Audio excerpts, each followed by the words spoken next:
Bien, como tenemos planificado dentro de lo que es el sílabo, hoy día empezamos los temas del tercer aporte. Si bien es cierto, el primer tema era neoplasias de pleura, he preferido avanzar con el segundo tema, que es insuficiencia respiratoria, y como es un tema corto, haremos efusión pleural también, considerando el pedido de ustedes, ¿no? De hacer el examen para, ¿cuándo me dijiste, Daniela? Para el 3, me has dicho, creo. Sí, doctor, para el 3 de diciembre. 3 de diciembre, ¿no es cierto? Entonces, sí, exactamente tenemos 1, 2, 3, 4 semanas para correr, ¿no? Entonces, la siguiente semana, que es el examen, damos el examen, 40 minutos, y luego empalmamos con la exposición de vuestros compañeros, que es neoplasias pleurales, ¿ok? Para no retrasarnos, dado que el 19 ya haríamos tromboembolia e hipertensión, y neumotórax o neumotórax y SAOS, ¿no? Entonces creo que estamos con el tiempo exacto para ir avanzando estas patologías. Ok, entonces empezamos. El día de hoy vamos a hablar de insuficiencia respiratoria, una enfermedad bastante prevalente. Tenemos en cuenta de que la insuficiencia respiratoria es la principal causa de atención en urgencia médica, que llega aproximadamente al 80-85% de los pacientes. El 80% de los pacientes que llega a una unidad de emergencia llega precisamente por este signo o síntoma, que es la insuficiencia respiratoria. ¿Cómo definimos la insuficiencia respiratoria? En general, ¿cómo definimos esta parte del sistema respiratorio? Hay que tener en cuenta que el sistema respiratorio cumple diferentes funciones relacionadas básicamente al intercambio gaseoso, que es el más importante. Nos sirve para el mantenimiento de la vida, ¿no? Y es el principal elemento que nos sirve para la ventilación. Es un fenómeno que desde el punto de vista vital va a definir ampliamente como el circuito, la circulación de aire y gas entre los compartimientos de la superficie externa, que es la atmósfera, y el alveolo, ¿no es cierto? Tiene como función principal el intercambio gaseoso, la eliminación de CO2 e incorpora el oxígeno del medio ambiente externo hacia la sangre, que ese es el objetivo, ¿no? Que va a ser transportado por unas células básicas, que ustedes lo han debido llevar en fisiología, que son las mitocondrias celulares. Esos son los principales transportadores de oxígeno en la sangre. Lógicamente hay cambios fisiológicos dependiendo de la edad, dependiendo de los antecedentes, dependiendo de la altitud, que es muy importante, que eso va a alterar definitivamente el sistema respiratorio desde el punto de vista morfológico, fisiológico. Hay que considerar que la atmósfera, como estructura, tiene diferentes características y presentaciones. La atmósfera es una masa de gas, que es la que nosotros podemos ver cuando vemos al cielo, que cubre toda la superficie de la Tierra, ¿no? Aproximadamente tiene 10.000 kilómetros de espesor, ¿no es cierto? Hay que considerar que el 80% de la masa de esta atmósfera, o de hecho es masa en los primeros 15 kilómetros de los 10.000 que tiene. Y está compuesto por una serie de gases y elementos como el nitrógeno, que va a estar en una mayor proporción, ¿no? Unos 78 a 80% aproximadamente, el oxígeno 20.9%, y otros gases como el argón, el neón, el helio, el dióxido de carbono y el agua, y partículas suspendidas van a ser parte de la composición de esta atmósfera. Entonces, la composición del aire, hemos dicho que la mayor composición lo tiene el nitrógeno, ¿no? 78.08, algunos mencionan 79, otros 90 por un tema de redondeo, y el oxígeno es 20.93. Nosotros por comodidad o por valor aproximado utilizamos 21, ¿no? Por eso decimos que el FiO2 ambiental es 21%, pero la respuesta correcta debería ser 20.93. ¿Ok? Y los otros gases y elementos que condicionan y completan el 100% del valor. Entonces no se olviden, nitrógeno 78.09 para aproximación 79% y oxígeno 20.93 para aproximación 21%, que hacen los 100%. Ahora bien, el oxígeno en la altura no varía. va a ser el mismo que a nivel del mar. El oxígeno o el fluido ambiental va a seguir siendo 21%. Lo que va a variar son las presiones barométricas, atmosféricas. A nivel del mar tenemos una presión en milímetros de mercurio aproximada de 760, en comparación a ciudades como la nuestra, que están por encima de los 3.000 metros de altura, que aproximadamente están entre 540 metros o milímetros de mercurio. Estamos hablando de la presión barométrica o atmosférica. Entonces, lo único que varía es la presión atmosférica, pero el oxígeno no, sigue siendo 21%. Ojo, no confundirse. Entonces, la mecánica ventilatoria, que es unos componentes importantes que van a trasladar el oxígeno desde el medio exterior hacia el interior, sobre todo hacia los vasos sanguíneos y de ahí a todos los tejidos, van a tener diferentes elementos y funciones que van a participar en este proceso, como desde el primer momento, desde la parte nerviosa, el sistema nervioso central, el centro respiratorio, los nervios motores respiratorios, la unión neuromuscular, los músculos, lógicamente la caja torácica, los pulmones propiamente dichos, la vía vascular y, lógicamente, el efecto físico-químico, que es la ventilación-perfusión, que va a hacer que este gas, este oxígeno, atraviese y vaya a todos los tejidos, ¿no? Y les dé vida. El sistema respiratorio, como ustedes recordarán, tiene compartimientos grandes y tiene generaciones ampliamente conocidas. Desde la parte exterior, la fosa nasal, hasta el último alveolo, ¿no? Tiene 23 generaciones, de las cuales están divididas en 2 compartimientos que nos van a servir, una de conducción y otra de intercambio gaseoso o zona respiratoria. Recordemos que la zona de conducción también va a ser llamado espacio muerto anatómico, ¿no? Es fisiología que ustedes ya la dominan, no voy a abundar en ello. Hay algunas sustancias que participan o propician el equilibrio entre este ingreso de oxígeno, como por ejemplo el surfactante, que va a condicionar que haya disminución de la fuerza de la tensión superficial y por ende la anulación del volumen cuando hay un volumen bajo, crítico. La presión transpulmonar positiva, que incrementa en la fuerza expansora sobre las estructuras ventilatorias, la presión negativa intrapleural, que va a tener dependencia de la zona alveolar, el volumen residual, ¿no? Es el volumen que queda en el espacio muerto anatómico, que va a ser aquel aire que queda retenido en el espacio de conducción que va a evitar el colapso pulmonar, que definitivamente se va a encontrar permanentemente en el alveolo por volúmenes de gases. La ventilación colateral, que va a facilitar el llenado de las unidades con tendencia al colapso, y la presión alveolar de nitrógeno, que va a mantener permanentemente el gas alveolar, ejerciendo una presión parcial sobre ella. Entonces, estos son los factores que van a influenciar a que el alveolo no colapse, básicamente. El surfactante, la presión transpulmonar positiva, la presión negativa intrapleural, el volumen residual, la ventilación colateral y la presión alveolar de nitrógeno. Ustedes recordarán que existe una presión negativa intrapleural aproximadamente de 0,3 a 0,5 milímetros de mercurio, milímetros de agua, que es la presión que mantiene al pulmón lleno de aire. Porque si no hubiese esa presión negativa que se transmite a nivel de los alveolos, el pulmón, que es como un globo, colapsaría, ¿no? Entonces, gracias a la presión intrapleural, se mantiene en equilibrio. Para lograr el efecto de intercambio gaseoso, definitivamente debe haber algún proceso o debe haber algunos procesos que faciliten este proceso, como es la ventilación, la difusión y la perfusión, que hace que el oxígeno o este gas ambiental que ingresa por nariz, ingresa a la zona alveolar, se traduzca y atraviese los vasos capilares y transporten el oxígeno y completen el fenómeno de Haldane, ¿no es cierto?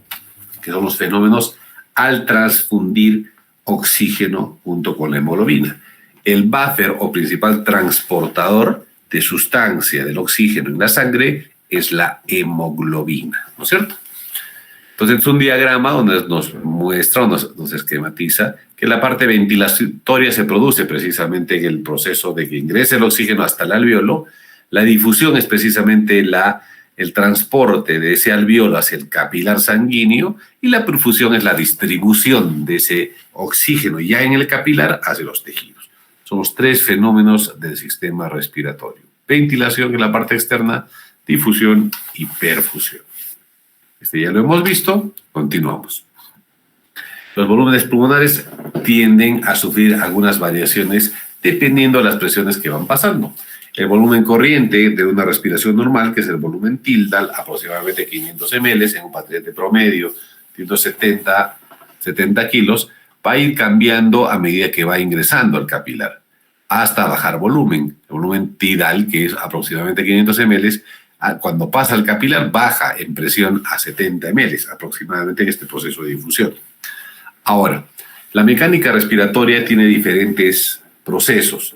Ustedes recordarán que en este, que es un espirograma, cuando hablamos la charla de espirometría, lo he mencionado también, tenemos, la función pulmonar tiene 4 volúmenes y 4 capacidades.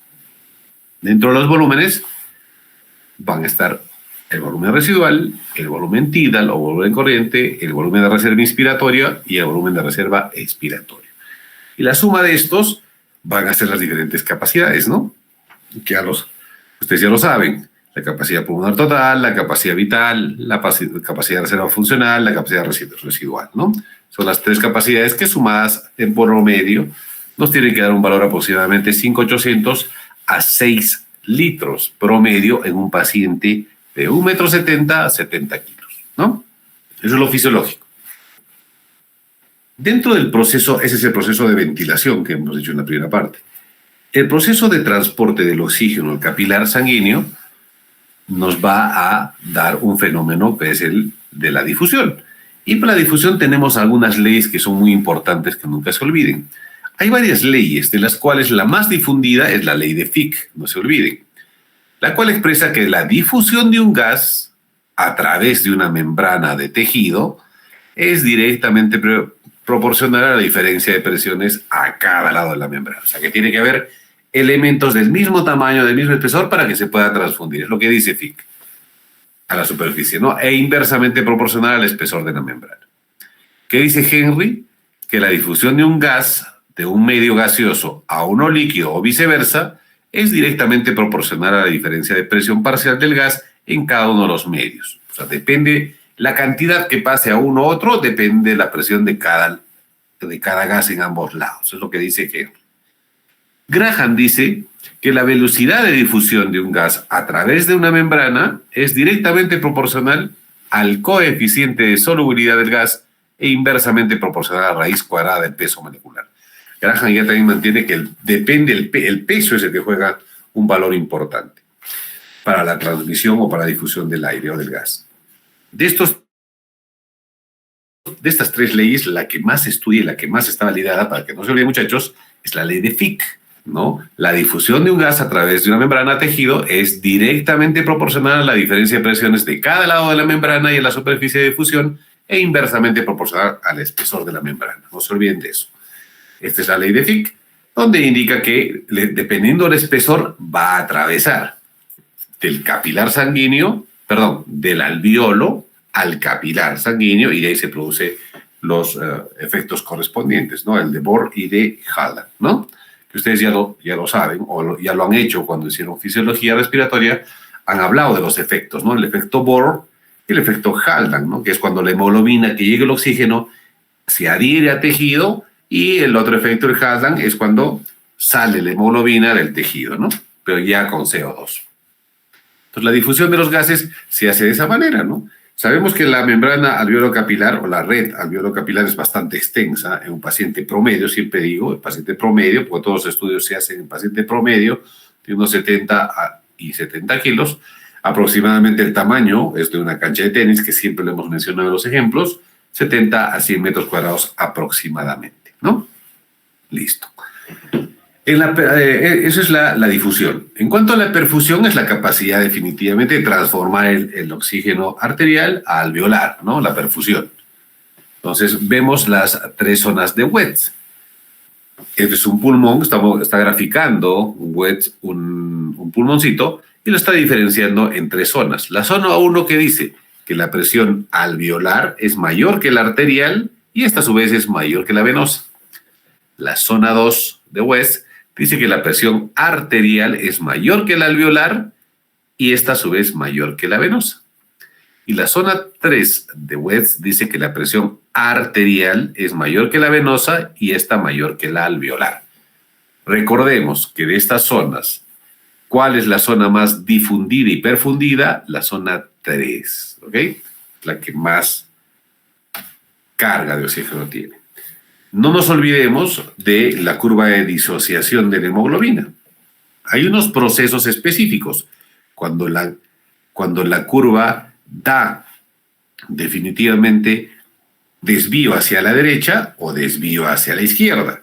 Esta es pregunta de examen. Ojo, ¿cuáles son las causas de desplazamiento de la curva o de la curva de disociación de la hemoglobina a la derecha? Aumento de PCO2, disminución del pH, aumento de temperatura y aumento de la 2,3-difosfoglicerato, ¿no es cierto? ¿Y cuándo son las causas de desplazamiento hacia la izquierda? Lo contrario a la derecha, ¿no?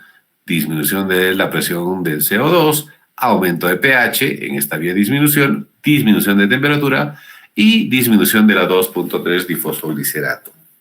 Entonces, esas son las causas de desplazamiento a la derecha o a la izquierda que tiene la hemoglobina. Ahora, ¿la oxigenación varía de acuerdo a la edad y la posición? Sí, definitivamente. Es una fórmula bastante sencilla para diferenciar cuál es, o para medir cuál es el oxígeno ideal o el oxígeno adecuado para una determinada persona. Y esta fórmula nos dice, ¿no? 103.5 menos 0.42 por edad nos va a dar un porcentaje del oxígeno esperado para ese paciente de una determinada edad. En cuanto a la posición, hay algunas variaciones, hay algunas fórmulas. Cuando está sentado el paciente, ya no aplicamos el 103.5, sino 104.2 menos a 0.27 por edad.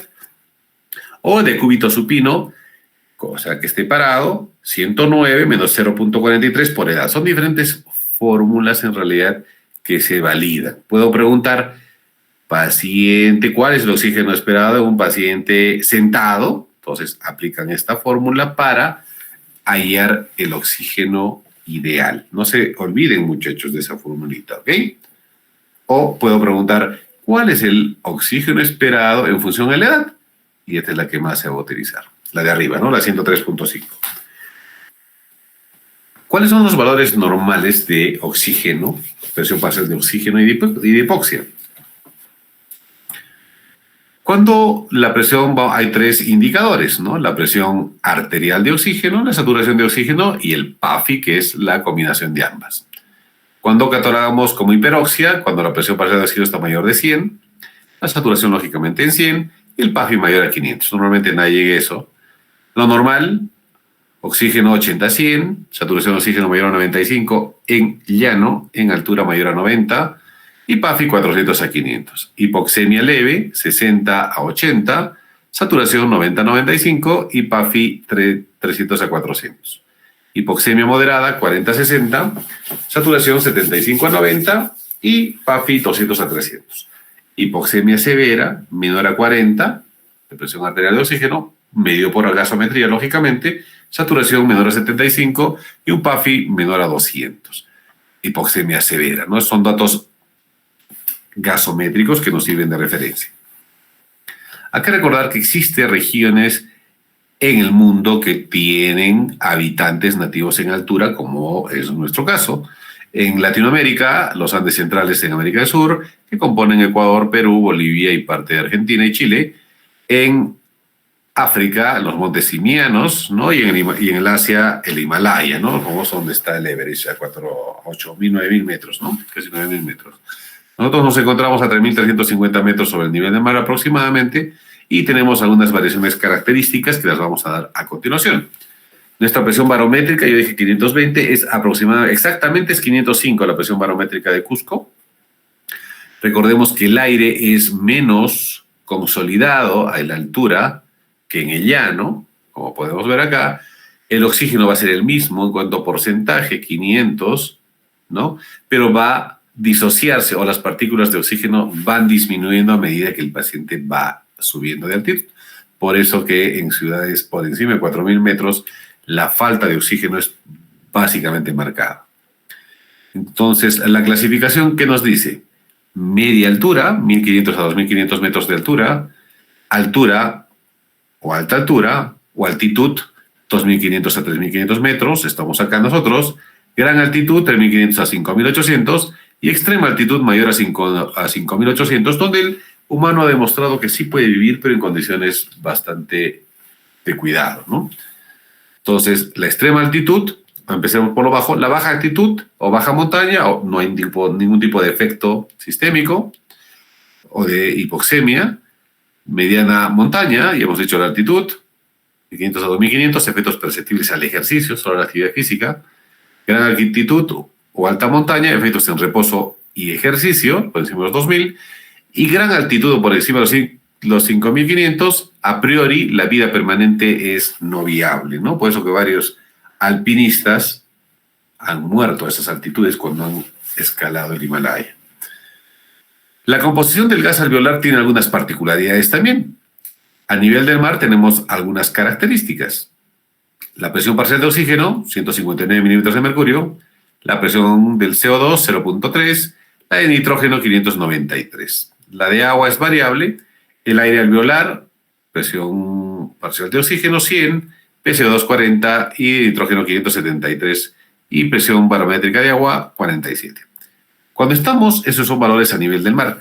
Cuando estamos en la altura, Bogotá o Urubamba, el ejemplo de este artículo, habla de que la presión atmosférica, miren cómo baja, de 159 a 117, y la alveolar también, de 100 a 72. Los otros valores, tanto PCO2 como nitrógeno, aparentemente se mantienen regulares, igual que la presión de agua. Entonces, hay que considerar que hay efectos indirectos fisiológicos demostrables entre el nativo de llano y el nativo de altura. Aparte que se ha demostrado que la función pulmonar es mayor en el nativo de altura, aproximadamente un 17 a 19%. Entonces vemos acá cuáles son las presiones arteriales tanto de oxígeno como de CO2, y hay una variación importante en cuanto a nivel del mar, tanto en lo que es en oxígeno, no tanto en CO2, a ciudades de altura como La Paz, que está a 3.600, que mide 57, Cusco podría estar por ahí, 50 aproximadamente, disminuido en relación al mar, ¿no? Cómo disminuyen las moléculas de oxígeno en la altura. Otro detalle importante en la parte de la función respiratoria es la diferencia del gradiente alveolar arterial, que está alterado en muchas patologías pulmonares, la gran mayoría, diríamos nosotros, ¿no es cierto? Pero vemos que va bajando dependiendo de la edad. De los 20 años, entre 4 a 17, 5 a 10 es lo normal, recordarán, pero 4 a 17 es el punto de corte. Un paciente de 50 entre 14 y 27 y uno de 80, 25 a 38, o sea, sube el gradiente a medida que va subiendo de edad. Esta es la fórmula para hallar la presión alveolar, ¿no es cierto?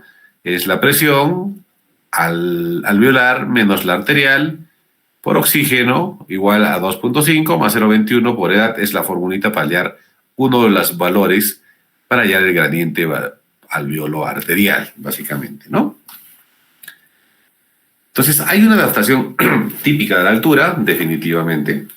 ¿Por qué? Porque hay un aumento de la ventilación basal, hay aumento de la afinidad de la hemoglobina por el oxígeno, y esto se dice ¿por qué? Porque el nativo de altura, o sea, nosotros, que vivimos por encima de 2.500 metros de altitud, tenemos tendencia a la poliglobulia, ¿no? De ahí que nosotros tengamos, y ustedes vean también en el camino, bastante paciente con policitemia o poliglobulia acá en la altura. Hay aumento del contenido de la arteria del oxígeno, por aumento de hemoglobina, lógicamente, y hay una hipertensión pulmonar persistente que se halla en patología crónica. Estos son valores normales de altitud para nosotros, gasométricos para Cusco, en un estudio que se hizo hace 4 o 5 años atrás. Y se habla de que el pH sigue siendo el mismo, 735 a 745. La presión parcial de oxígeno para acá, para Cusco, es 60-65. Ojo, 60-65, no es 90. La presión de CO2, 30-35. La saturación de oxígeno, 85-95. Y el bicarbonato debe ir entre 18-22. Son los valores fisiológicos normales para la altitud. Entonces, la fisiología respiratoria nos va a hablar de que tiene que haber una competencia respiratoria, lógicamente, y cuando se ve mermado o disminuido, sobre todo la presión parcial de oxígeno, nos va a mostrar signos sistémicos, ¿no?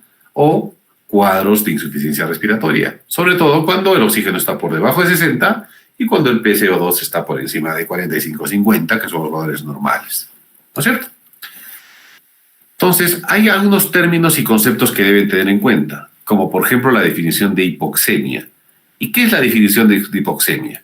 Es la deficiencia relativa de oxígeno en la sangre con un valor bajo de la presión parcial de oxígeno o una baja saturación de hemoglobina con oxígeno en la sangre, lógicamente, entre menor a 90, ¿no es cierto? Entonces, ¿cuáles son las causas de hipoxemia? La hipoventilación, la alteración de la difusión, la alteración de la ventilación-perfusión, el shunt alveolar, la disminución de la presión o del FiO2, la disminución de la presión barométrica y la disminución del FiO2. Entonces, estas son las causas para que haya un menor ingreso de oxígeno. ¿Cómo se produce el desequilibrio de la ventilación-perfusión? ¿Qué elementos? Hay que considerar que la ventilación-perfusión normal es de 0.8. La principal causa de hipoxemia va a ser aumento del gradiente alveolar arterial. Normalmente este desequilibrio de ventilación-perfusión va a responder a incrementos de oxígeno. Por eso cuando el nativo, cuando vienen y se tienen pacientes con patología de altura o mal de montaña, el oxígeno, el aportar oxígeno, va a regular esta alteración o este desequilibrio que se produce y por ende va a normalizar el tema de la insuficiencia respiratoria. Todas las enfermedades pulmonares cursan con esta alteración, o sea, con este desequilibrio ventilación-perfusión. El shunt es sangre venosa que pasa de la circulación arterial sistémica sin pasar por las unidades pulmonares funcionantes. O sea, ¿qué significa? Que esa sangre no venosa, que debería transformarse en arterial, que debería salir, no pasa ningún proceso, se pasa de frente. A eso llamamos el shunt. Un shunt normal en paciente promedio en todos es el 2 al 3%, es bajo. También se evidencia un aumento del gradiente alveolar arterial y normalmente es refractaria a la oxigenoterapia, ¿no? Normalmente cuando hay, sobre todo shunts, mayor al 30%. Entonces, hemos visto hasta acá la parte introductoria de la fisiología respiratoria en general. Hemos hablado de cómo se produce, cuáles son las causas, básicamente una clase, una charla de fisiología, ¿no? Que es importante que recuerden para que lo tengan claro. Entonces, ¿qué es la insuficiencia respiratoria? Es un síndrome que produce una incapacidad del sistema respiratorio para llevar a cabo sus funciones básicas, que es la de intercambio gaseoso. Las causas de insuficiencia respiratoria aguda no se limitan a los pulmones, sino que pueden afectar cualquier parte del aparato respiratorio, desde la parte externa nasal hasta la última generación, que es la alveolar. Entonces, ¿cuáles son las causas de insuficiencia respiratoria tipo 2? Tipo 2, ahorita vamos a hablar de la 1. Si hay una enfermedad pulmonar previa, hay que considerar que el EPOC es una condicionante de tipo 2. Cuando hablamos de tipo 2, hablamos de hipoxemia, hipercápnica, ¿no? Retención de CO2, porque la tipo 1 es hipoxémica, ¿no es cierto? Fiebre y sepsis, tipo 2, asma muy grave, tipo 2, EPOC, asma, fibrosis quística, fibrosis pulmonar, escoliosis, etc. Y si estamos en pulmones normales, ¿cuáles son las causas o agentes patológicos que pueden condicionar insuficiencia respiratoria tipo 2? Lesiones del sistema nervioso central, enfermedades de la médula, nervios periféricos, miastenia gravis, esclerosis, polimiositis, distrofia muscular en pulmón sano.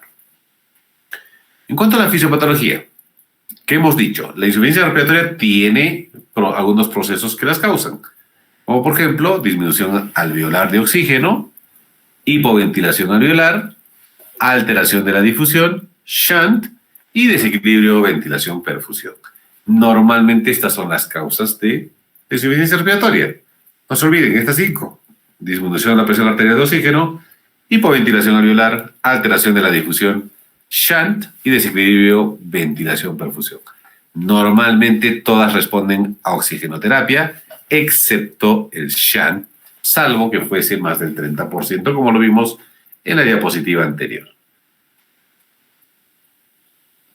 Y otra que es importante mencionar es que la El PCO2 se encuentra elevado cuando tenemos cuadros de hipoventilación alveolar. Elevado. Entonces, ¿qué patología nos puede causar hipoventilación alveolar? Con PCO2 elevado, o retención o una hipoxia crónica. EPOC, fibrosis pulmonar. Ojo. La clasificación de la insuficiencia respiratoria por criterio gasométrico. Tenemos 1, 2, 3, 4. La tipo 1, oxigenatoria o hipoxémica. La tipo 2, ventilatoria o hipercápnica, retención de CO2. La tipo 3 es la perioperatoria y la tipo 4 es la hipoperfusión o shock, ¿no? Las 4 desde el punto de vista gasométrico. Desde el punto de vista clínico tenemos 3, insuficiencia respiratoria aguda, una respiratoria crónica y una crónica reagudizada que es muy frecuente en paciente crónico, al menos con patología crónica. Desde el punto de vista fisiopatológico lo hemos visto en el anterior cuadro, ¿no? Disminución de la fracción inspiratoria de oxígeno, hipoventilación alveolar, alteración de la difusión, alteración de la relación ventilación-perfusión y efecto shunt derecho-izquierdo. Listo. Entonces, esta es la clasificación que hemos mencionado, la tipo 1, tipo 2, tipo 3 y tipo 4. Hay algunas alteraciones que es importante puntualizar, como por ejemplo, viendo la etiología en la hipoxemia aguda, o tipo 1, o hipoxémica, hay ocupación del espacio aéreo. En la hipoventilación o tipo 2, hipercárnica, hay disminución del estímulo en el sistema nervioso central, hay disminución de la actividad neuromuscular y hay aumento del trabajo de espacio muerto. En la perioperatoria, generalmente hay disminución de la capacidad residual funcional y hay aumento de la capacidad vital. En el shock, la tipo 4 normalmente es de origen cardiogénico, hipovolémico o séptico. En cuanto a la clínica, en la hipoxemia aguda que tenemos, edema pulmonar, en el cardiogénico, síndrome de distrés respiratorio del adulto, puede ser por una neumonía, hemorragia o trauma. La tipo 2, hipoventilación, podemos ver en sobredosis, tóxico inhalado, miastenia, polirradiculitis, botulismo, asma, EPOC, fibrosis o cifesiolosis, lo que mencionaba, las crónicas, ¿no? En la tipo 2, las que retienen CO2. Pues en los casos clínicos que a veces ponemos, y ponemos cuál es la causa del EPOC o fibrosis pulmonar desde el punto de vista de insuficiencia respiratoria, desde el punto de vista fisiológico, y hipoventilación alveolar. La perioperatoria, en obesos, en ascitis, en peritonitis, en anestesia, en tabaco, en sobrecarga hídrica, en broncoespasmo, en secreciones bronquiales, pueden condicionar insuficiencia respiratoria tipo 3 o perioperatoria. Y en tipo 4, el paciente chocado, en insuficiencia o infarto agudo de miocardio, hipertensión pulmonar, hemorragia, deshidratación, taponamiento cardíaco, bacteremia o endotoxinemia.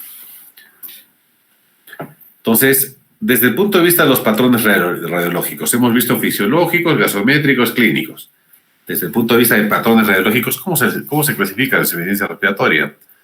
Normalmente podría condicionar una radiografía normal de tórax en paciente con asma, con EPO, con tromboembolia, enfermedades neuromusculares, enfermedades de caja torácica, depresores del sistema nervioso central, inhalación a humo, shunt, etc. Radiografía normal y el paciente está con insuficiencia.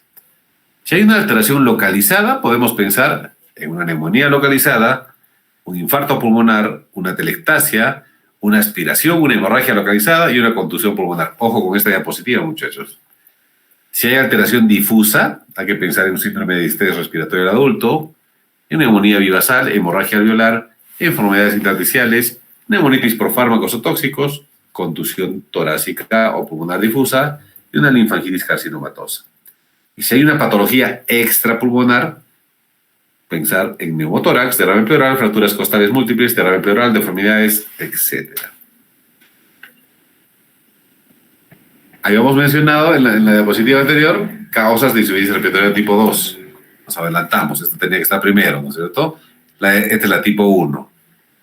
Por shunt o cortocircuito, infarto agudo de miocardio, insuficiencia ventricular izquierda, disfunción diastólica, sepsis, aspiración, trauma, pancreatitis, neumonía, agravamiento, lesión, reexpansión pulmonar, etc. Por desequilibrio, ventilación, perfusión, enfermedades que se asocian a obstrucción de flujo, EPOC, asma, inflamación intersticial, neumonitis, alcoholiosis, obstrucciones vasculares, embolismos pulmonares, disminución de la fracción de oxígeno de aire inspirado, grandes altitudes, ojo, paciente de altura o mal de montaña, desequilibrio, ventilación, perfusión, inhalación de gases tóxicos, disminución de oxígeno, anemia, hipoxemia, etc. Entonces, la insuficiencia respiratoria tipo 1 o la hipoxémica, ¿cuál es? es la presión parcial de oxígeno menor a 60 mililitros de mercurio o una saturación menor a 90%. Esa es la insuficiencia respiratoria. En altura es importante realizar la corrección entre 0.7 para estratificar la severidad de insuficiencia respiratoria, ¿no? Menor a 60, lógicamente, ya no se habla de insuficiencia. Entre 60 y 80 hablamos de hipoxemia. Es importante diferenciar, en este punto es importante, la hipoxia e hipoxemia que acabo de mencionar. ¿Cuál es la severidad de la hipoxemia? Leve, 70-80, moderada, 60-70 y severa, menor a 60. Esos son los valores de la clasificación de la hipoxemia, o sea, hasta 60. Debajo de 60, insuficiencia. ¿Cuáles son los principales signos clínicos en una insuficiencia respiratoria? Aparte de la agitación, lógicamente. Manifestaciones de hipoxemia, desde el punto de vista neurológico, cambio del juicio y personalidad, cefalea, confusión, estupor, coma y mareos, hasta convulsiones. Desde el punto de vista cardiovascular, taquicardia, bradicardia, arritmias, hipertensión arterial, pulmonar, disnea, taquipnea, hipotensión. En pulmones normales, desde el punto de vista neurológico, puede haber cefalea, hipertensión endocraniana, asterixis, mioclonía, somnolencia, coma y diaforesis, ¿no? Sudoración. Desde el punto de vista cardiovascular, en pulmón normal, hipertensión sistólica, hipertensión pulmonar, hipotensión tardía, insuficiencia cardíaca, etc. Entonces, la insuficiencia respiratoria aguda nos va a condicionar algunos cuadros puntuales, que lo hemos mencionado en la anterior diapositiva, pero esto un poco ya simplifica. Si es hipoxemia, o tipo 1, desde el punto de vista neurológico, agitación, inquietud, mareos, convulsiones, confusión, estupor o coma.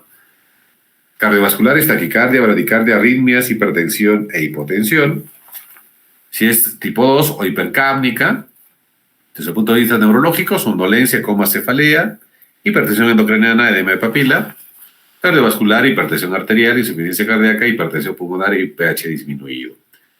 Lógicamente que van a condicionar aumento de trabajo respiratorio estas patologías que van a producir taquipnea, ortornea, uso lógicamente de músculos accesorios y aleteo nasal, ¿no? Signos típicos de falla respiratoria.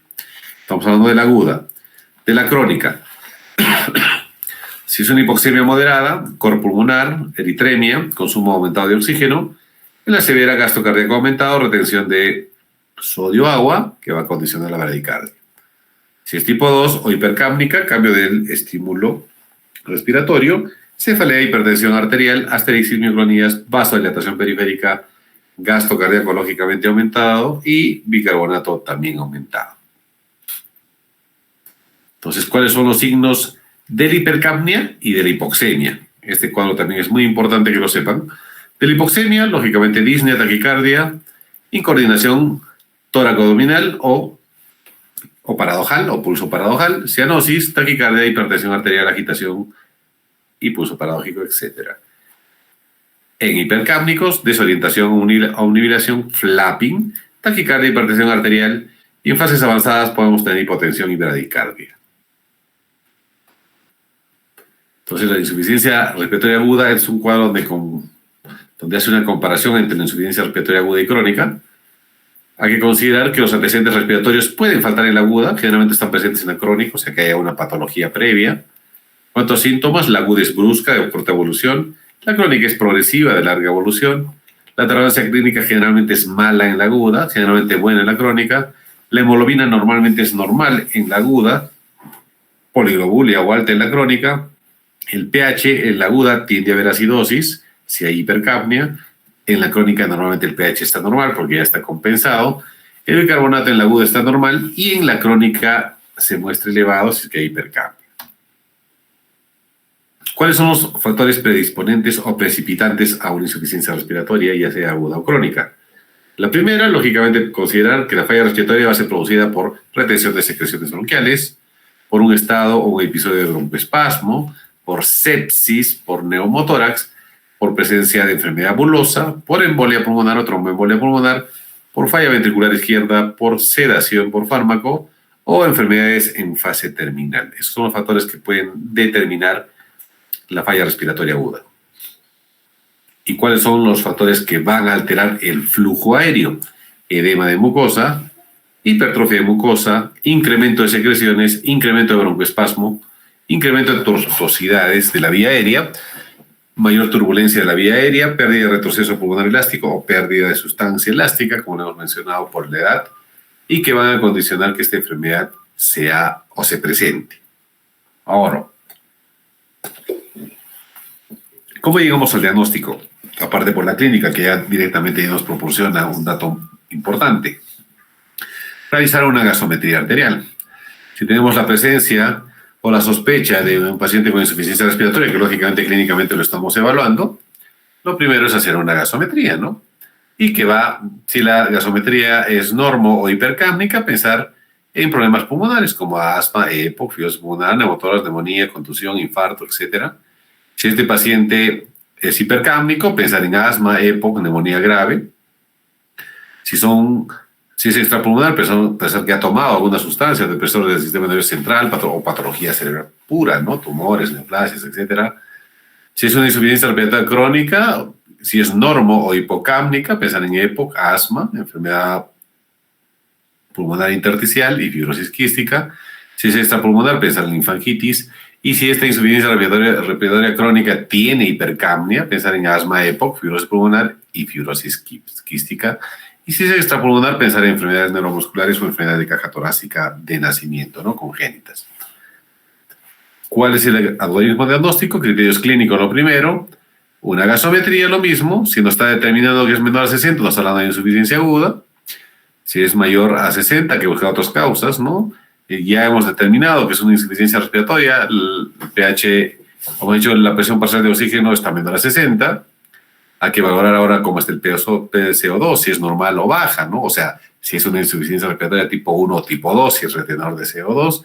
Y dependiendo de eso, sacar una radiografía de tórax para aclarar si es una patología de pulmón normal o es una patología extrapulmonar, que nos va a diferenciar algunas cosas puntuales que ya los hemos visto en la anterior diapositiva, ¿no? Si tenemos pulmones nuevos o pulmones sanos o placa limpia, pensar en broncoespasmos, época agudizada, tromboembolia o shunt, que no se pueden visualizar en la placa. Si hay opacidades localizadas, pensar en neumonía, atelectasia, infarto pulmonar y aspiraciones o hemorragias localizadas. Si hay opacidades difusas, pensar en distrés agudo del adulto, bronconeumonía, inhalación a tóxicos, embolia pulmonar, embolia amniótica o contusión pulmonar. Si hay afectación extrapulmonar, pensar en derrame pleural, tórax batiente, rotura diafragmática, hemorragias, etc.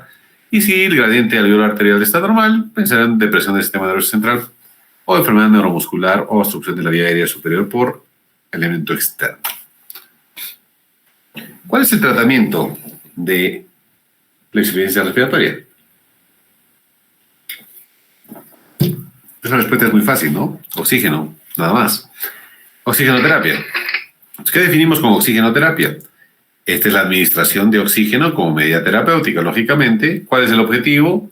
Proporcionar la suficiente concentración de oxígeno inspirado para mantener los procesos oxidativos mitocondriales óptimos, ¿no?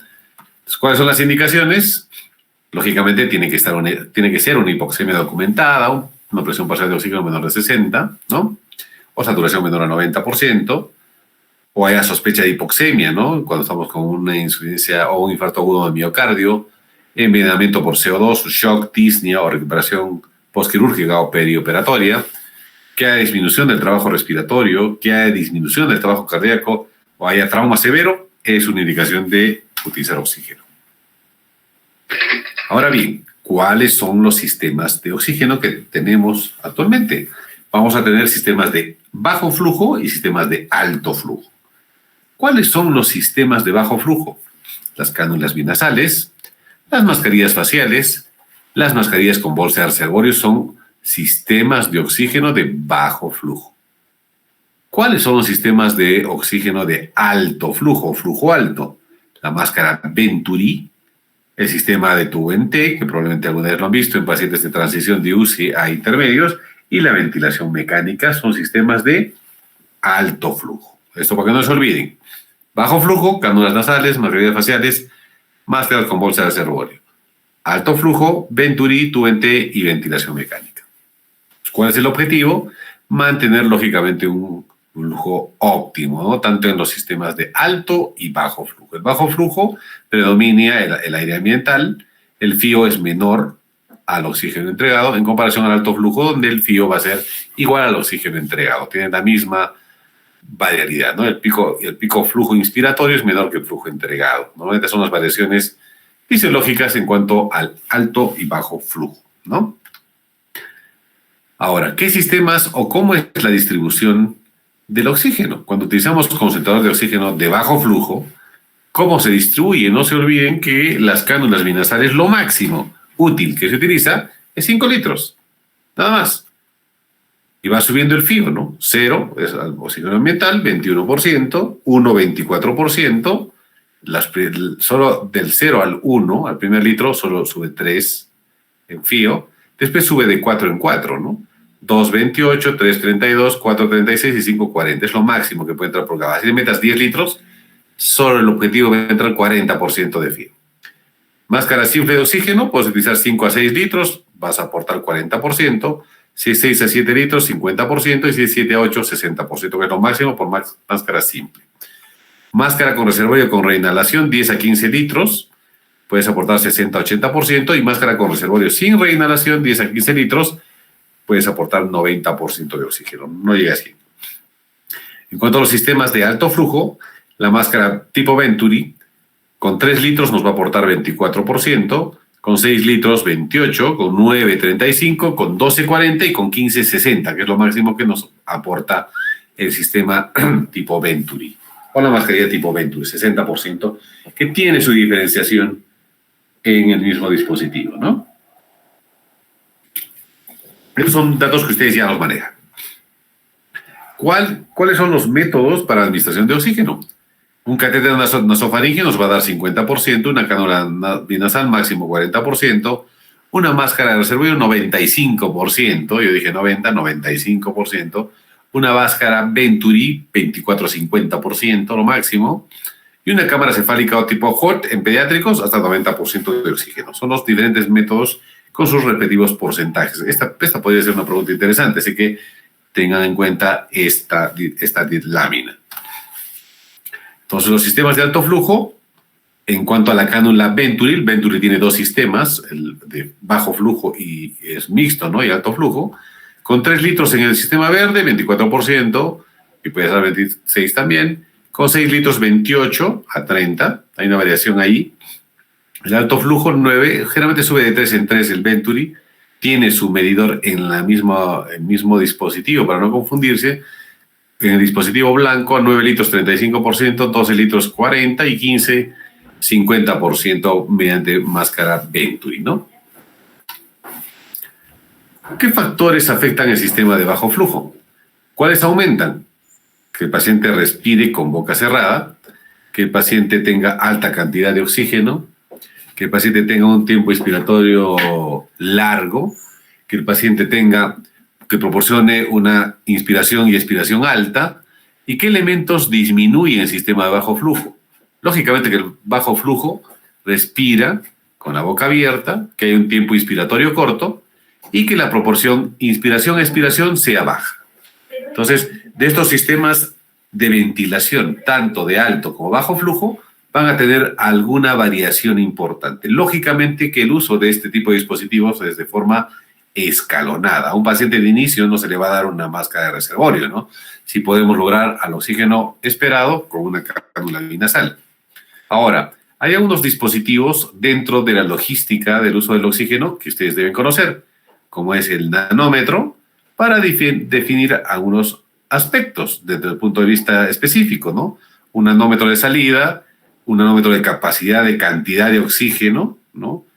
La conexión del nanómetro con el humidificador, su regulador, lógicamente, y su dispositivo para la humidificación del oxígeno, porque el oxígeno es seco, ¿no? Y por eso se utiliza un dispositivo de agua para humidificar y no lesionar mucosas. Entonces, ya para ir resumiendo, la cánula binasal administra flujo bajo, constante de oxígeno por la zona nasofaringea, con una concentración menor a 40%, hay cánulas curvas y rectas, definitivamente, y van a ser cómodas. ¿Cuáles son las ventajas del uso de la cánula binasal? Fáciles de usar y tolerables. Normalmente se utiliza en pacientes estables o ya en recuperación. Es bastante confortable porque permite al paciente hablar y comer. Bajo costo, ideal para pacientes crónicos estables que requieren oxigenoterapia permanente domiciliaria. ¿Cuáles son las desventajas? A flujos altos, incomoda al paciente. Recordar que los flujos mayores a 6 litros no mejoran la FiO2, lo máximo va a ser 40%, solo producen efectos adversos como irritación o lesiones locales en la zona nasal. Los tutores se salen fácilmente de las narinas y pueden obstruirse en presencia de secreciones. La FiO2 no es precisa, es aproximada, más aún si el patrón respiratorio es irregular. En lactantes mayores de 4 meses se modifica la concentración debido a que el paciente respira parcialmente por boca. Esas son las diferencias o las desventajas de este dispositivo. ¿Por qué? Porque precisamente hay algunas alteraciones pese a su comodidad. ¿Cuál es el uso normal? ¿Cómo se debe colocar una cánula binasal? Muchas veces hago o evidencio que la cánula está mal colocada, pido que el interno coloque la cánula y la hace mal, pido que el residente la coloque y la hace mal, y esta es la forma como debe colocarse la cánula, ¿no? Las narinas, las puntas para arriba en la zona nasal, un reborde en las pabellones nasales que van hasta hacia el cuello para poder ajustar y al movimiento del paciente no se salgan con facilidad. El uso de la mascarilla es simple. Permite liberar concentradores de oxígeno superiores al 50%, hemos dicho que es hasta 60%, con flujos bajos, ¿no? 6 a 10 litros por minuto. Interfieren para expectorar y comer, esa es la dificultad. Y al igual que las gafas nasales o cánulas binasales, se pueden descolocar especialmente por la noche. Son fáciles de salirse, especialmente por la noche. Las máscaras de reservorio con no reinhalación van a tener una válvula unidireccional entre la bolsa y la máscara, tipo Heimlich, que evita que el aire expirado retorne a la bolsa. Flujo mínimo de uso de este tipo de sistema, 10 litros minuto, y aportan un FiO2 entre 60 y 80%, y el porcentaje de oxígeno que se dice es entre 10 a 15 litros, más no. Las mascarillas Venturi, que vendrían a ser las máscaras de transición entre la cánula binasal, la máscara simple y la máscara de reservorio o bolsa de reservorio, van a ser las máscaras tipo Venturi, que van a ser, como hemos visto en la anterior diapositiva, nos va a aportar oxígeno tanto de bajo y como alto flujo. Y como ustedes pueden ver acá, tiene unos numeritos, una regulación, con lo cual nosotros podemos graduar la cantidad del FiO que estamos otorgando y así ir bajando o ir destetando progresivamente. Dentro de los sistemas del Venturi, brinda un FiO constante, no depende del patrón respiratorio, va desde 24 a 50% de concentración de oxígeno, como lo hemos visto, ideal para pacientes crónicos hospitalizados. Como les dije, tiene una disposición que nos va a indicar cuánto de litros de oxígeno necesita para lograr el FiO que nosotros estamos buscando. Las máscaras Venturi nos aportan, cuando es bajo flujo, que es el dispositivo verde, 3 litros, 24-26% de FiO.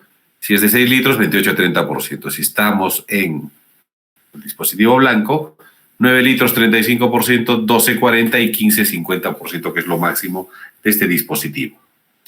La máscara de reservorio aporta alta concentración, es una de bajo flujo, no se olvidarán, con oxígeno a 15 litros minuto, para paciente muy crítico o una insuficiencia respiratoria severa. El uso que se recomienda de este tipo de máscaras debe ser no menor a 4 a 6 horas.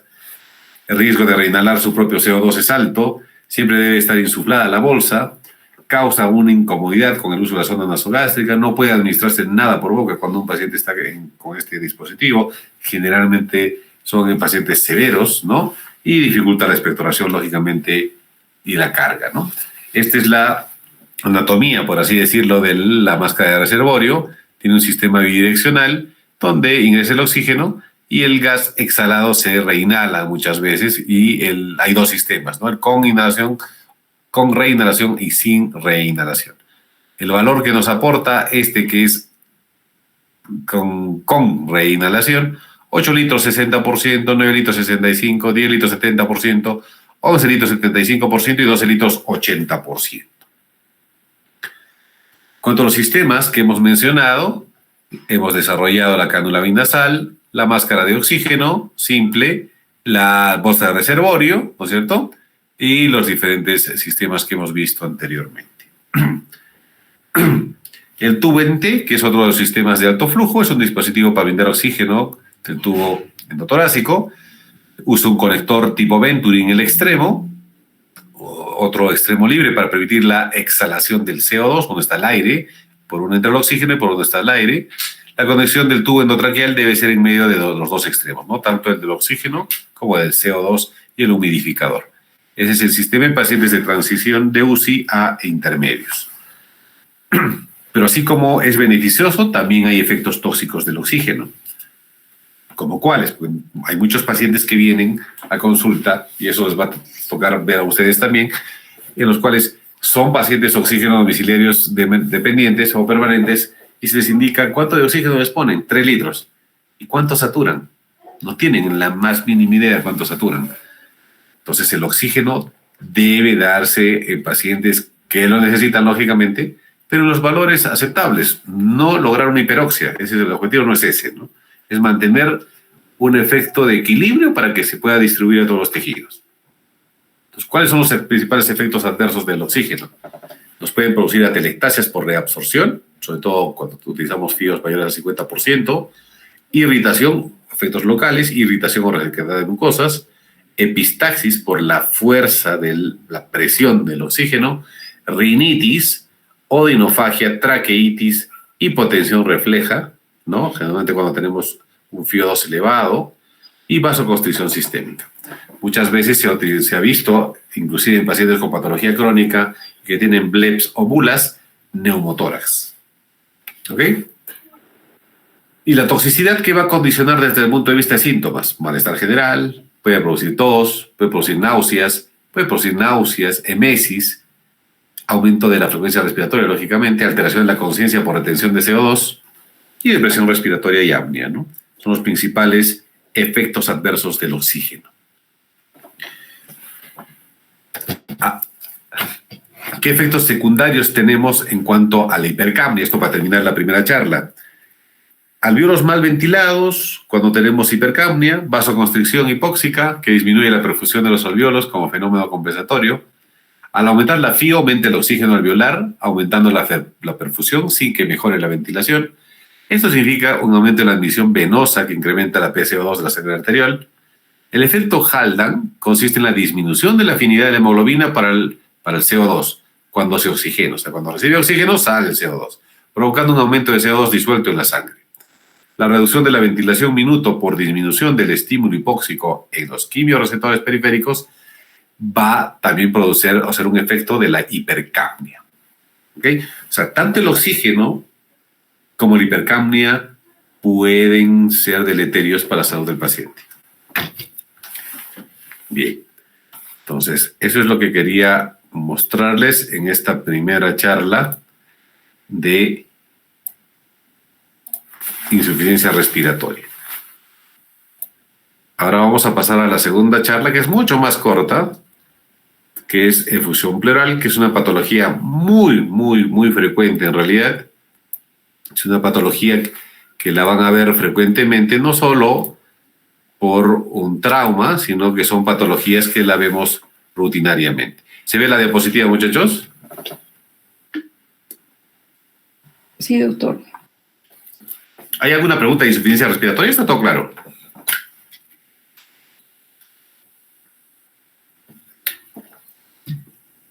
¿Están ahí? ¿Se han dormido? Todo claro, doctor. Todo bien, ya, genial. Ya, entonces vamos a avanzar con efusión pleural, que es una charla bastante corta esta, no se preocupen. Entonces vamos, efusión pleural o derrame pleural. Nosotros los neumólogos siempre hablamos de efusión pleural como un término más elegante, ¿no? del derrame pleural. Entonces, ¿qué es la efusión pleural o qué es el derrame pleural? Es la acumulación de líquido en el espacio pleural por encima de los 50 ml. Recordaremos que nosotros tenemos líquido en el espacio pleural que sirve para lubricar a ambas pleuras, ¿no? Tanto la parietal como la visceral, que oscilan entre 5 y 15 ml. Es lo normal, lo fisiológico. Pero cuando está por encima de 50 ya hablamos de un derrame pleural, ¿no es cierto? Que se va a encontrar por alteración generalmente del ultrafiltrado del plasma. Entonces, hay algunas alteraciones importantes que se producen, o efectos fisiológicos o fisiopatológicos, yo diría, que se producen para que se produzca esta extravasación de líquido. Y una de ellas va a ser la circulación linfática, que es la más importante, porque esa va a ser la encargada de la absorción de ese líquido. Cuando se altera la absorción linfática, definitivamente se va a producir pues, la obstrucción de estos canales y, por ende, la presencia de acumulación de líquido. El drenaje linfático de ambas superficies es diferente. El sistema linfático parietal es la principal vía por la cual el líquido sale del espacio pleural, sobre todo a nivel de su zona más declive. Sistema linfático parietal. Existen conexiones directas del sistema linfático pulmonar con el de la pleura visceral, y esto facilita la difusión de los tumores malignos pulmonares a la pleura. De ahí que las neoplasias pulmonares van a transmitirse o diseminarse precisamente por este sistema linfático. Por eso que cuando tenemos una tumoración o una neoplasia pulmonar con derrame pleural, ya hablamos de una metástasis a pleura. Recordaremos que la pleura tiene 5 capas, ¿no es cierto? Un mesotelio, una capa conectiva avascular, ¿no es cierto? En el submesotelio, una lámina elástica interna, un tejido subpleural, que está entre la pleura parietal y que forma parte de la fascia endotorácica de la pleura visceral, ¿no es cierto? Y los planos profundos musculares. Estas son las capas normalmente que se encuentran tanto en la pleura parietal como en la pleura visceral, ¿no es cierto? Ambas pleuras tienen la misma característica. ¿Cuál es la composición normal del líquido pleural? Normalmente vamos a encontrar células entre 1000 y 5000, células mesoteliales entre 3 y 7%, monocitos entre 30 a 70%, linfocitos 2 a 3%, ojo, es la composición normal, granulocitos 10%, proteínas o albúmina 50 a 70%, la glucosa es igual que la plasmática, o sea, ¿cuánto? 60%, el HDL menor a 50% del plasma, o sea, la mitad, si hay 100 en plasmática, 50 debería ser en el líquido pleural. Eso es lo normal de un líquido pleural, la composición química del líquido pleural. En cuanto a la etiología, el 5 a 15% de los derrames pleurales idiopáticos, normalmente la etiología es desconocida, 5 a 15, o sea, tenemos un 85% de la causa conocida. La búsqueda de la etiología comenzará lógicamente con una buena anamnesis, un exhaustivo examen físico, una exploración física, y continuará lógicamente con una toracocentesis para definir qué tipo de característica celular tiene ese derrame.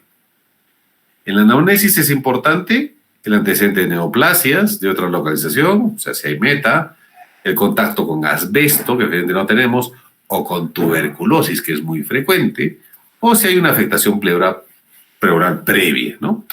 Eso es importante en la anamnesis. En cuanto a la fisiopatología, recordaremos que hay 3 fenómenos en la efusión pleural. Aumento de la presión hidrostática, disminución de la presión oncótica y aumento de la presión negativa del espacio pleural.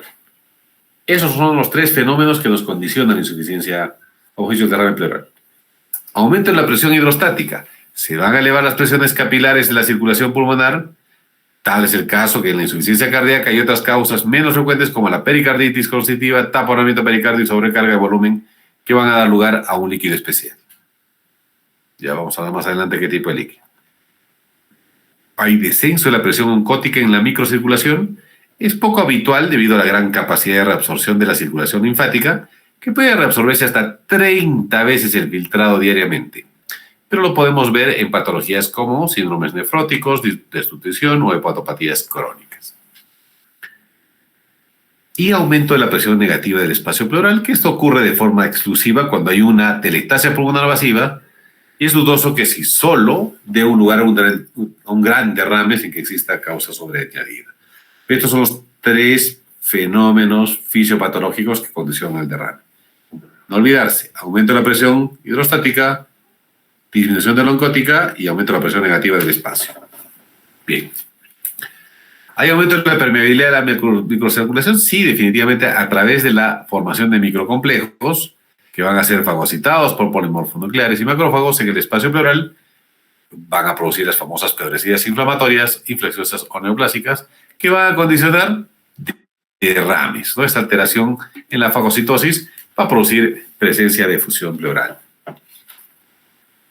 El deterioro del drenaje linfático es uno de los principales mecanismos, lógicamente, hemos dicho que es el principal filtrador, ¿no es cierto? Y en la persistencia de derrames hay una alteración en este sistema. El bloqueo linfático va a comprometer la reabsorción de líquido y este va a ser el principal mecanismo de producción de efusión pleural. De origen tumoral también produce un bloqueo en la rotura del conducto torácico, que puede producir un tipo de líquido, ¿no? Por ejemplo, lechoso, como en el quilotórax. El movimiento de fluido desde el peritoneo, este se produce a través de los linfáticos diafragmáticos y de defecto diafragmático de pequeño tamaño, que se van a ver normalmente en derrames secundarios a ascitis, obstrucción urinaria o urinotórax y procesos pancreáticos, ¿no? Que nos van a dar algún tipo de derrame tipo trasudativo. Cuando hablamos de derrames exudativos o trasudativos, hay que diferenciar que cuando es trasudado estamos hablando que la patología no es de pulmón. Están comunicándose conductos linfáticos de otras zonas. Pero si hablamos de exudado, estamos hablando de patología pulmonar. O sea, alguna noxa en el pulmón está condicionando la presencia de líquido. Entonces, hay una caracterización típica en la efusión pleural o una presentación típica en la efusión pleural. Cuando no hay derrame o el líquido está debajo de menor o ya está, en 400 ml, clínicamente va a haber dolor pleurítico por roce pleural. Se produce un proceso inflamatorio con extensión de pleura visceral, ambas pleuras chocan, ¿no? Hay participación de esta cascada inflamatoria en nuestras células de defensa, nuestros monocitos y neutrófilos. A este proceso inicial se llama pleuritis seca. El segundo proceso, que es la fase exudativa, o derrame no complicado, normalmente vamos a tener un pH mayor a 720, hay aumento de líquido intersticial, hay aumento de la permeabilidad capilar por vasodilatación, ahí ya este proceso lo llamamos fase exudativa. Hay un derrame complicado donde el líquido ya no es ceroso, sino es turbio, el pH baja, o sea, ya no estamos entrando a un líquido, a un proceso ya purulento, donde va a disminuir el pH, va a disminuir el consumo, o va a haber consumo de glucosa, y hay aumento del LDH. En este proceso hay caída de la glucosa y aumento del ácido láctico. Hay un aumento en la fagocitosis o alteración en la fagocitosis y presencia de polimorfos nucleares e invasión de gérmenes, ¿no? Por eso ya se hace turbio. Y a esta la llamamos una fase fibrinopurulenta.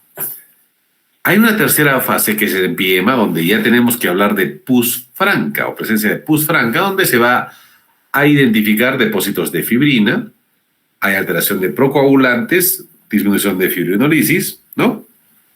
Toda esta es la fase fibrinopurulenta. Y hay otra fase donde ya se hacen las famosas tabicaciones o loculaciones, o llamado tema loculado, donde se va a evidenciar un sistema de redes de tabiques de fibrina o en panal. Va a haber una invasión de fibroblastos y la vamos a llamar fase organizativa. Entonces, el derrame pleural tiene 4 fases: una pleuritis seca, una fase exudativa, una fase fibrinopurulenta y una fase organizativa. Y podemos ya entrar de repente a una quinta, una fase de reabsorción. Entonces, cuando tenemos el derrame pleural, me adelanté en hablar en la anterior diapositiva, lo primero que tenemos que pensar ¿es un trasudado o es un exudado? O mejor dicho, ¿es una patología de pulmón o es de otro órgano? Entonces, para eso tenemos que tener en la cabecita bien claro cuáles son los criterios de Lai. Porque los criterios de Lai nos van a ayudar a diferenciar si estamos citoquímicamente frente a un trasudado o frente a un exudado. El aspecto en el trasudado es claro, en el exudado es turbio, el LDH en el trasudado es menor a 200, en el exudado mayor a 200, la relación proteína líquido sobre proteínas en suero menor a 0.5 es trasudado, mayor a 0.5 exudado, el LDH en líquido sobre suero si es menor a 0.6 es trasudado, es mayor a 0.6 es exudado. Albúmina o proteína, si está menor a 3 gramos o 3.1 es trasudado, y si es mayor a 3 es exudado. La glucosa, si está mayor a 60, es trasudado, si hay consumo menor a 60 es exudado. Si hay Riberalta para encontrar sangre, negativo en trasudado, positivo para exudado, la densidad menor a 1012 trasudado y mayor a 1012 exudado. Estos son los criterios de Lai. Entonces, viendo los criterios de Lai, nos van a dar algunas características más. ¿Cuáles son los nuevos criterios para diferenciar exudado y trasudado? El DHL en trasudado menor a 45%, nos va a dar trasudado, mayor a 45, exudado. El colesterol menor a 45, trasudado, mayor a 45 miligramos, exudado. Las proteínas en esta nueva clasificación hablan de 2.9, hemos hablado en la teoría positiva 3.1, el punto de corte es 3 gramos, para definir trasudado y exudado. Esta parte es importante, la relación proteína sérica versus proteína de líquido menor a 1.2 trasudado, mayor a 1.2 exudado. ¿Cuál es la sensibilidad en cuanto a porcentajes, a sensibilidad y especificidad? Los criterios de Lai han demostrado de que tiene una sensibilidad del 98% y una especificidad un poco más baja, pero sigue siendo óptima, del 83%. El colesterol pleural mayor a 60% ha demostrado, hemos dicho 45 acá, ¿verdad? 60 ya nos confirma que es un exudado, tiene una sensibilidad de 54% y una especificidad del 92%, bastante específico. El colesterol líquido pleural mayor a 43, igual nos habla de un exudado, una sensibilidad de 75, especificidad de 80%. La relación colesterol en líquido pleural y colesterol sérico mayor a 0.3 también ha mostrado datos muy interesantes, mayores al 85%, 89 y 81 de especificidad. Y la albumina proteína mayor a 1.2 también tiene una sensibilidad bastante alta, 87% es sensible y una efectividad o especificidad del 92%, cuando tenemos una proteína menor a 1.2 o, en números absolutos, 3 gramos. En cuanto a la etiología, también es importante definir cuándo estamos frente a un trasudado y cuánto un exudado. Si hablamos de trasudados, que la mayoría de los casos es patología extrapulmonar, las causas más frecuentes, la parte cardíaca, ¿no? Falla ventricular izquierda, cardiopatías. Segundo, ¿qué órganos están cerca? Cirrosis hepática, hipoaminemia y diálisis peritoneal. Órganos externos. Pancreatitis puede entrar ahí también. Causas menos frecuentes, hipotiroidismo, síndrome nefrótico, estenosis mitral, tromboembolia pulmonar. Causas raras, estamos hablando de trasudados, pericarditis constrictiva, urinotórax, obstrucción de vena cava superior, hiperestimulación ovárica y síndrome de Meigs. ¿Qué es el síndrome de Meigs? Es un tumor abdominal, ¿no es cierto? Causas de derrame pleural tipo exudado, las más frecuentes. Esta es una data española. La primera causa habla de malignidad, derrame paraneumónico y tuberculosis. En nuestro medio, la primera siempre va a ser infecciosa. Neumónicos, infecciosa. La segunda, tuberculosis, de pleura, y la tercera, enemes, ¿no? Malignidad. Ojo, en nuestro país, infecciosos, TB y maligno. Causas menos frecuentes, infarto pulmonar, artritis reumática, enfermedad autoinmune, pancreatitis, síndrome postinfarto agudo de miocardio, y raras, síndrome de Doña María, medicamentos, infecciones micóticas, etc. Son las principales causas o etiologías para efusión pleural. ¿Hay algunas drogas que pueden producir efusión pleural? Sí. Por ejemplo, amiodarona, que es un antiarrítmico, nitrofurantoína, que es un medicamento que se utiliza con mucha frecuencia para insuficiencia o para infecciones urinarias, fenitoína en pacientes con síndrome convulsivo y metotrexate en pacientes artríticos reumáticos, ¿no? Para colagenopatías. Hay otros medicamentos también que se han demostrado que han causado efusiones pleurales como la carbamazepina, la procalcitonin, la penicillamina, la ciclofosfamida y la bromocriptina, que son medicamentos que se utilizan por trastornos hormonales. ¿Cuál es la apariencia del líquido? La apariencia del líquido también nos puede dar una característica y una aproximación diagnóstica. Si el olor es pútrido, nos habla de empiema anaeróbico. Si hay partículas de comida, nos habla de ruptura esofágica. Si es un tinte medio amarillento bilioso, habla de fístula biliar. Si es lechoso o como leche condensada, quilotórax o pseudoquilotórax. Y si el líquido está como salsa de anchoas, habla de ruptura de absceso amebiano. Entonces, la apariencia del líquido también nos puede aportar la posible etiología u origen del derrame. Esto para mejorar el manejo, ¿no? La cobertura terapéutica.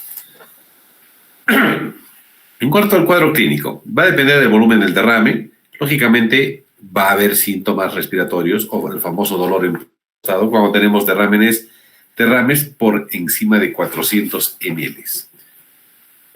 Va a tener dolor pleurítico en punta de costado, va a haber disnea según la cantidad del derrame, hay tos seca, generalmente no productiva, puede haber fiebre en casos sobre todo de empiema, tuberculosis o malignidad, o en algunos casos, cuando hay derrame menor a 400, pueden ser asintomáticos.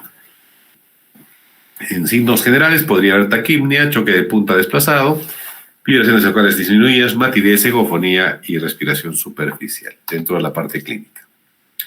¿Cómo llegamos al diagnóstico? Lógicamente con los antecedentes, es importante en una correcta anamnesis, una exhaustiva exploración física, unos rayos X de tórax con que tengamos más de 200, 300 ml y lateral menos de 75. Ahora, hay que diferenciar que entre 150 a 200 ya lo vamos a ver en una placa frontal y vamos a ver en una lateral a partir de 75 ml, ¿no? Ecografía torácica o el ultrasonido nos sirve para diferenciar el líquido y una tomografía axial computada definitivamente nos da también la cobertura. ¿Cómo realizamos el algoritmo diagnóstico? Estamos ante sospecha de derrame pleural, una exhaustiva historia clínica, una anamnesis exhaustiva, una exploración física. ¿Cómo llegamos al diagnóstico? Podemos utilizar una ecografía, una tomografía o realizar una radiografía simple de tórax. Haremos una toracocentesis. Definiremos si estamos frente a un exudado o trasudado, definiremos si es un empiema o un quilotórax viendo la característica. Si no llegamos al diagnóstico, haremos una biopsia para definir la causa o una toracoscopía para llegar al diagnóstico. Si no llegamos al diagnóstico, haremos una toracoscopía o una biopsia a cielo abierto por cirugía de tórax. Entonces, la sugerencia o la recomendación: paciente con una radiopacidad marcada en campo pulmonar, la clínica te apoya, hay vibraciones vocales abolidas, tienes egofonía, hay que realizar una toracocentesis para definir la causa. Es un cuadro similar al anterior, así que no voy a ahondarnos en eso por el tema de tiempos. Entonces tenemos un derrame pleural, se puede ver en rayos X que cuando tengamos un grosor mayor a 10 milímetros en la radiografía de tórax. Se hace la observación. Si tiene insuficiencia cardíaca, definir si tiene insuficiencia cardíaca. Si no la tiene, toracocentesis.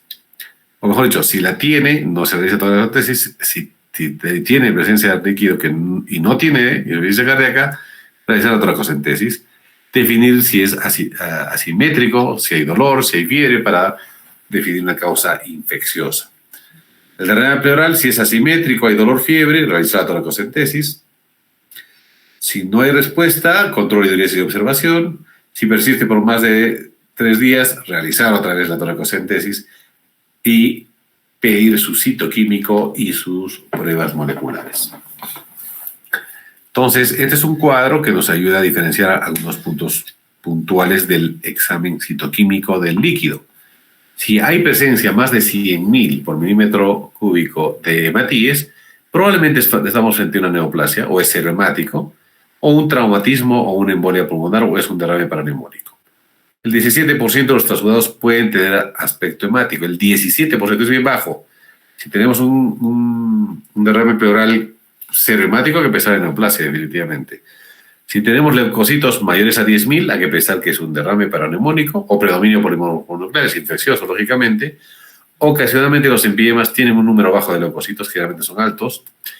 Si hay presencia de neutrófilos mayor al 50%, lo podemos ver en derrames pleurales paraneumónicos, en embolia pulmonar y en procesos abdominales. 7% de predominio neutrofílico puede haber en derrames pleurales tuberculosos, sobre todo en fases iniciales. Y el 20% de los derrames malignos son neutrofílicos, sobre todo en cuadros neoplásicos. Presencia de linfocitos mayor al 50%. Lo vamos a ver, o cronicidad, ¿no? O predominio mononuclear y linfocitos. Neoplasias, tuberculosis y embolia pulmonar, la sospecha diagnóstica. Una linfocitosis pleural mayor al 90% sugiere tuberculosis o linfoma. ojo, linfoma, si hay presencia de linfocitos. Eosinófilos mayores al 10%, no hay valor diagnóstico.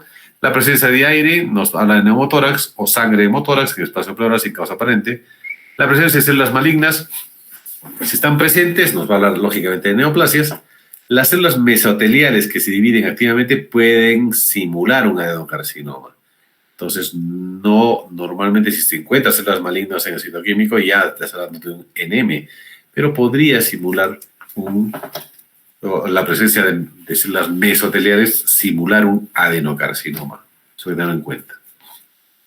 En cuanto a los criterios de la I, hemos hablado que cuando hay el cociente proteínas mayor a 0.5 es un exudado, el DHL mayor a 0.6 es un exudado, el DHL mayor a 2/3 el límite superior de normalidad en el suero es un exudado, y si el colesterol está mayor a 60 es un exudado, ¿no? Eso ya hemos hablado anteriormente.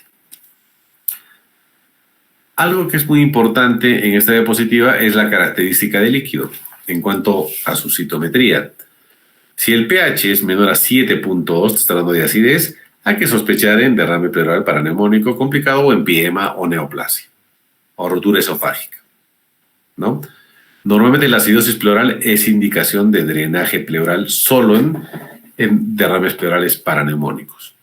Si hay consumo de oxígeno menor a 60, porque el 60 es lo normal, lo fisiológico, pensar en derrame pleural paraneumónico complicado o empiema, tuberculosis, 20%, neoplasias 10%, artritis reumática, etc. El líquido pleural con glucosa descendida tiene generalmente un pH bajo. El ADA o adenosina diaminasa, que es una prueba que aplicamos a todos nuestros líquidos normalmente, que tiene una sensibilidad alta para TB. El punto de corte del ADA es 40, muchachos, para que no se olviden. Probablemente si tenemos un ADA mayor a 40, estamos pensando en tuberculosis o empiema. Los derrames pleurales tuberculosos se elevan generalmente en el ADA, ¿no? Amilasa, mayor al límite superior de normalidad en suero, podríamos pensar en neoplasia o enfermedad pancreática o rotura esofágica. Si hay presencia de triglicéridos mayor a 110, esto sí nos va a hablar de kilotórax. Triglicéridos mayor de 110, kilotórax. El hallazgo de kilomicrones en líquido pleural confirma el diagnóstico de kilotórax. Y otro dato importante es el que nos hablarán, me imagino, cuando expongan hemotórax, el cociente hematocrito o pleurocrito, si es mayor a 0.5, nos está confirmando hemotórax. Con frecuencia el hemotórax de un líquido pleural que aparece en sangre pura supera el 5%. Entonces, si tenemos un índice o un pleurocrito mayor a 0.5, nos está hablando de hemotórax. Ahora bien, el kilotórax es presencia de triglicéridos mayor a 110 o kilomicrones, ¿no es cierto? ¿Cuál es la etiología del kilotórax? Malformaciones congénitas del sistema linfático, atrofia del conducto torácico, aplasia y displasia linfática, linfangioma, las neoplasias, los linfomas, carcinomas metastásicos, el sarcoma de Kaposi, tumores mediastínicos, el teratoma, bóseo retroesternal, timoma, aneurisma aórtico, pueden causar kilotórax. Y en las infecciones, la TBC, filaria, neumonía, empiema, pueden causar kilotórax. Es importante que lo sepan. En cuanto a los tipos de derrame, existe una clasificación, precisamente es la clasificación de Lai también, que nos va a hablar de puntualmente algunas características dependiendo del volumen y dependiendo del aborde terapéutico que se debe hacer. Cataloga en 7 grados. El clase 1, que es no significativo, menor a 1 centímetro grosor del cúbito ipsilateral por la placa. El tratamiento normalmente generalmente es antibiótico. Cuando tenemos un paraneumónico típico mayor a 1 centímetro de grosor, glucosa mayor a 40, un pH mayor a 720, antibiótico, considerar la toracocentesis terapéutica. Grado 3, casi complicado, pH 7 a 720, un LDH mayor a 1000, ¿no? Grado y cultivo todavía siguen siendo negativos. Acá sí el tratamiento es antibiótico y tubo drenaje pleural más posibilidad de considerar fibrinolíticos por la presencia de tabicaciones o fibrina. Si es un complicado simple, un pH menor a 7, gran o cultivo positivo, pero no hay loculaciones ni pus, el tratamiento es antibiótico, tubo drenaje torácico y considerar fibrinolíticos. Si es un complicado complejo, pH menor a 7, gran o cultivo positivo, y hay loculaciones en el grado 5, el complejo o el complicado complejo, acá el tratamiento es antibiótico, uso o colocación de tubo de drenaje torácico y fibrinolíticos y considerar una videotoracoscopía. Si es un empiema simple, quiere decir pus franca, loculado simple y líquido libre, el tratamiento es antibióticos, tubo de drenaje torácico, fibrinolíticos y considerar toracovideoscopía. Y el empiema complicado, pus franca, loculación, requiere frecuentemente decorticación. Acá hay manejo quirúrgico, tiene que intervenir el cirujano de tórax. El tratamiento es antibióticos de larga data, 4 a 6 semanas, colocación de tubo de drenaje torácico, fibrinolíticos, toracoscopía frente a otros procedimientos quirúrgicos o intervención quirúrgica para decorticación. En el derrame pleural se utiliza fibrinolíticos, ¿no? Acá les presentamos uno, la estreptoquinasa, que viene de 250.000 unidades, y la uroquinasa, que viene de 100.000. Famosa, la estreptoquinasa, la famosa AT-plase, ¿no? Que se utiliza también en cuadros para diluir trombos, ¿no? En infarto agudo de miocardio. ¿Cuál es el procedimiento diagnóstico? La toracocentesis. ¿Y qué alcance o qué rentabilidad tiene la toracocentesis? Es la extracción de líquido de la cavidad pleural, es un procedimiento diagnóstico en el 75% de los casos, definitivamente, con pruebas especiales como el ADA puede llegar a tener una rentabilidad del 95%, puede ser realizada cuando la opacidad pleural mida más de 10 milímetros, o sea, 1 centímetro de ancho en la radiografía de tórax en decúbito lateral. No existe contraindicación absoluta para este procedimiento, excepto que las plaquetas estén debajo de 50.000. Contraindicación relativa, una diátesis hemorrágica, anticoagulación, trastornos de ventilación mecánica, volumen pequeño de líquido pleural que hiciese que no podamos encontrar el líquido, ¿no? Son las contraindicaciones relativas. La evaluación radiológica es importantísima porque de primera mano la placa nos va a ayudar bastante en esta patología. En los rayos X de tórax nos va a ayudar la presentación posterior y lateral, lógicamente, donde se va a observar la disminución del líquido libre, si hay líquido libre, si está loculado, si hay presencia de lesiones parenquimatosas, etc. Y la proyección lateral detecta líquido menor a 75 miligramos. Pero 200 no va a servir para hacer una punción. Una imagen clara, ¿no? De un paciente con efusión pleural, famoso signo de la embarazada, ¿no? Es como una embarazada, en el 60-65% se ha visto que este signo corresponde a una TB pleural. Otra loculación, derrame pleural ocupado, ¿no? En el tórax izquierdo, ¿no es cierto? Claramente evidenciado, la famosa curva de Tamasao, ¿no? Ustedes ya lo saben por radiología. Un derrame pleural loculado tabicado, ¿no? Múltiples tabicaciones como tipo abscesos, ¿no? En quiste hidratídico, que se puede diferenciar claramente y de mejor característica en la tomografía de tórax que una placa, ¿no? Igual una efusión pleural bilateral, ¿no? Con obturación de los ángulos costofrénicos, tanto derecho como izquierdo, que nos confirma la presencia de líquido en ambos lados, probablemente de origen cardiogénico, ¿no? La primera causa de bilaterales. Entonces, ¿cómo se hace el procedimiento en sí de la toracocentesis? Una gráfica claramente definida que puede expresarnos cómo realizamos este procedimiento, ¿no? El paciente debe estar en una posición de 90 grados para nosotros poder hacer una evaluación y un examen crítico y definir dónde vamos a hacer la punción.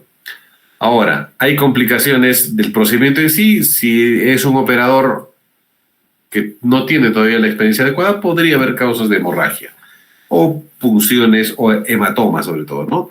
¿Y cuáles son las principales complicaciones? Dolor en el sitio de la punción, sangrado, hemotórax, si es que es rehidrativo, empiemas porque no había una buena asepsia y antisepsia y podría considerar un empiema, o punción en hígado vaso, eso ya es cuando el paciente o el operador definitivamente no se ubica anatómicamente donde está el pulmón y puede llegar a confundirse con el vaso y el hígado y causar este tipo de complicaciones.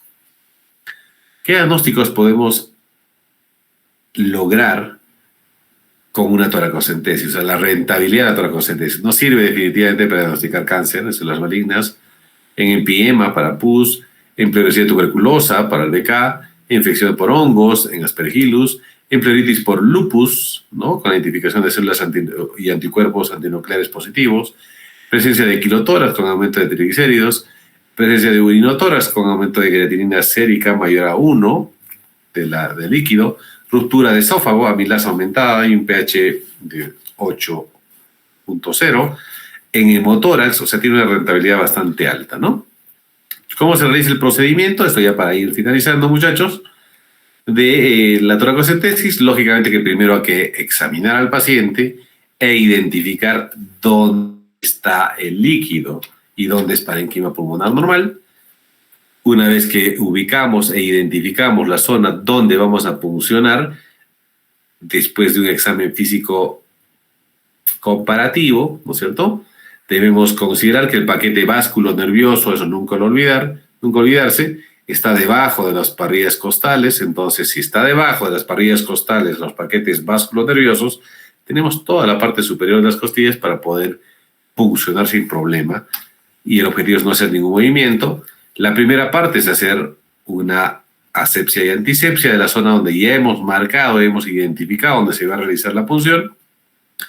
Aplicar el analgésico, ¿no? La silocaína, al 2% sin epinefrina, para que la punción sea tranquila y no tengamos sobresaltos, entrando por planos a presión negativa, ¿no?, para evitar enfisemas o neumotórax, y luego la obtención de líquido, ¿no?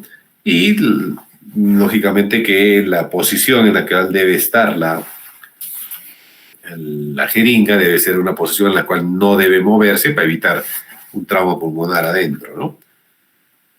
Y otro método muy importante que utilizamos es la biopsia pleural o biopsia pleural percutánea, que está indicado en derrames pleurales exudativos y linfocíticos o sospecha diagnóstica.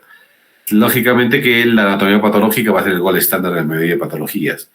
No solo el líquido tiene buena rentabilidad, pero para estar más precisos con el diagnóstico, la biopsia pleural es la indicación.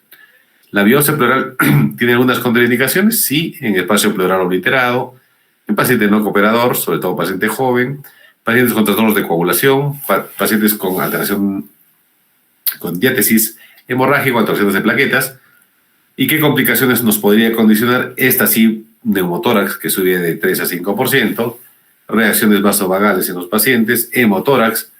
Un fragmento debe ser cultivado para micobacterias siempre, es lo recomendable.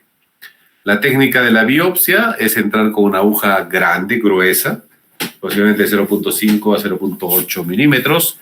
Hablamos de la aguja Abrams o la aguja Cope, que son las agujas con las cuales introducimos como un trocar, atravesamos tejido celular, tejido muscular, pleura, y una vez que estamos en el espacio y hacer la comprobación correspondiente, hacemos una maniobra en sacabocado para poder introducir y morder un pedazo o una pieza anatómica de pleura, que eso es lo más importante. Y la rentabilidad, lógicamente, de la biopsia es bastante alta, ¿no?, que llega al 95% aproximadamente, tanto la sensibilidad y la especificidad. Lógicamente que es importante tener una técnica adecuada, dado que muchas veces el operador saca músculo y no pleura, y ahí es donde se sesga en el diagnóstico y retrasa el inicio de tratamiento oportuno. Bien, muchachos, entonces esto es lo que yo quería traerles en cuanto a lo que es efusión pleural. Como han visto, es un tema bastante bonito, bastante corto también, pero que es importante que lo sepan y lo conozcan por la frecuencia de derrames que tenemos en la actualidad y las diferentes patologías que pueden condicionar una efusión pleural. ¿Alguna pregunta de efusión pleural, muchachos?